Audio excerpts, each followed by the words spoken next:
my favorite military surplus rifles is the Swiss K31. But I actually like the Schmidt Ruben even better.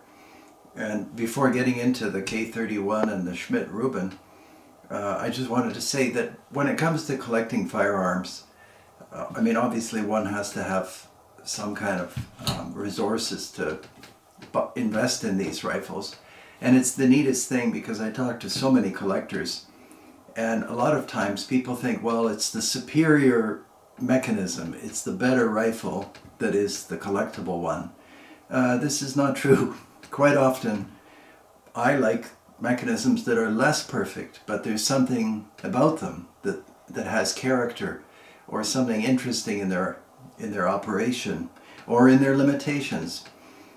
In connection with the actions that I was supplying, I heard from a fellow Milos in Serbia, and he was talking about the Heeren, H-E-E-R-E-N, falling block, which has a firing pin at a terrible angle and other mechanical challenges, but it's a fantastic, very collectible action. And I like falling blocks, and maybe even to me, even though I like the Hagen, there's something about that Heeren action that is really something. This actually does tie in with our conversation today.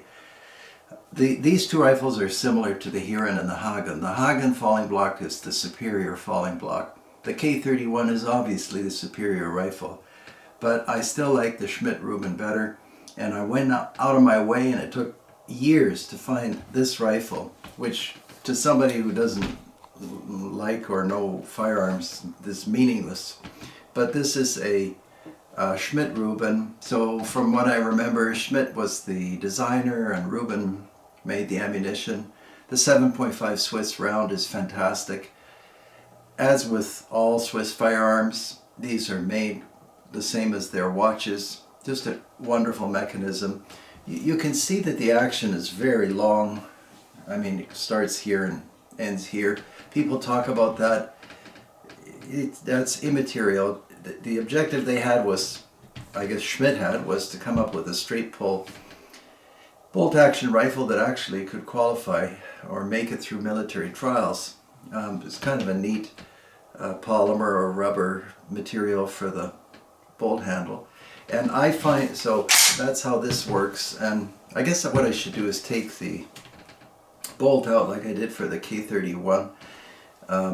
And before I forget, K just means Karabiner in German, in case you didn't know. But before I do that, I wanted to mention that the rear sight here is really cool. It's calibrated two ways. There was a round for the cadet carbine, and you can see there's no magazine here. And I'm not alone as a collector. I try to find bolt action rifles that are single shots with no magazine on the bottom. They're lighter. I find them more interesting. A repeater, I mean, we all know how to make repeaters now. There's nothing new. But there's an art and there's a slenderness to bolt actions that don't have magazines on the bottom or tubular magazines. And these are surprisingly quick to reload if you have a round in your fingers and just drop it in after ejection. And anyway, the rear sight is calibrated for the standard K31 equivalent ammunition as well as a cadet loading. And some people don't shoot these, and then a collector, because they say the ammunition doesn't exist, and then a collector who had this very similar rifle said you can just use 7.5 Swiss. I looked in my books and I thought it doesn't look like they're the same. Anyway, this one digests and fires the standard K31. What I did was, in fairness to this mechanism which locks at the rear, not that I really believe that it's that much weaker than the front locking K31, but I took my bullet puller. I have a mechanical bullet puller and I have a gravity bullet puller. You can look those up. I think I made a video. So I just pull the bullets and drop a couple of grains of powder out to reduce the pressure. There are tables and books that can help you with that kind of thing. And then you know you're not exposing the action to much pressure. And it feels actually like a kind of a souped up 30-30. So anyway, no problems with pressure.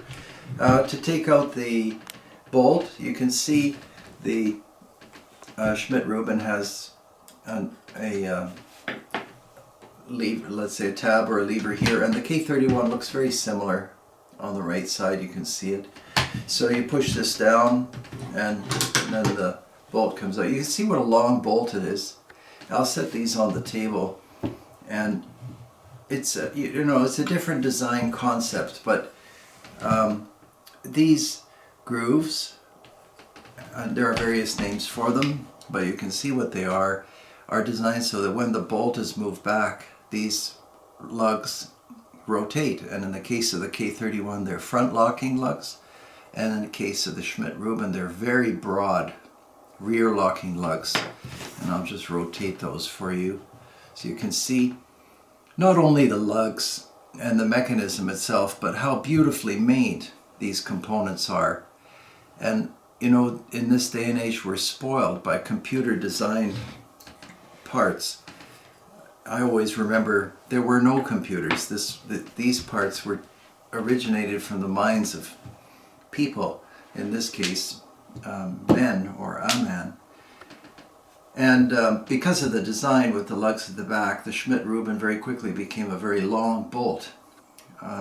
This has to be the length of the cartridge so that when you move the bolt backwards, of course, it clears. The K31 being front locking is a little different. And here's the beautiful magazine of the K31, and I encourage everybody to buy one of these. They're nice for any collection, and they're a lot of fun to shoot. And ammunition is not hard to come by, or at least so far. This is for decocking and recocking, and the operation is excellent. I'll see if I can get this back in place. So if that looked smooth and simple, that's because it is. And the operation again is, I'm trying to slow it down, but what happens is you have to use a certain amount of force to get it to a point where it starts opening. So there's this kind of slow motion version of opening, and then locking. So now those lugs have turned in here. Then if I decide I don't want to shoot, all kinds of ways to lower that. And then you have the two different calibrations for the full load, like I just said, and for the reduced load. And in the cadet carbine, it weighs, I don't know, half, maybe a little more than half of the K31. And the full Schmidt Ruben is a lot heavier still. You can see the muzzle and the treatment for the front sight is a lot different.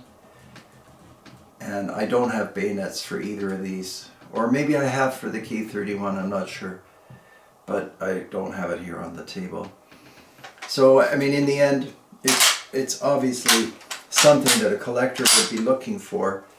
You have everything that you want in a firearm, and here's the K31. This one, there are so many videos about these.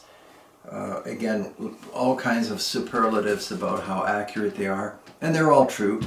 I haven't seen one of these that didn't shoot. This one, I'm lucky, I got a nice walnut stock with it.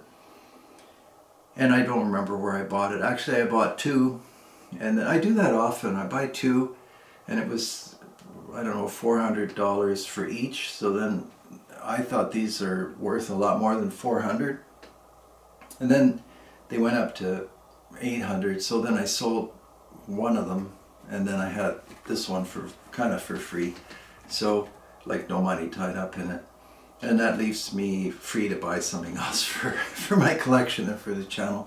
So that's it. People talk about trigger pulls. I don't know. I don't think I'm qualified to talk about them because I seem to have no trouble with any trigger, even if it's got a tremendous creep and then over travel. And I somehow figure out how to make them shoot. They all, so long as it goes bang, it's good. Anyhow. That's all I had to say about these. These are great collector firearms, and especially if you can find one of these cadets, which would be surprising, not easy to come by. I think they made something like 7,000 or 8,000 in total, but what a fantastic rifle tone. So that's it. Please subscribe and join me on Patreon. Thank you for watching. And I forgot to say, this little cadet carbine even came with the muzzle cap. That's not always the case. Same with the K31 sometimes.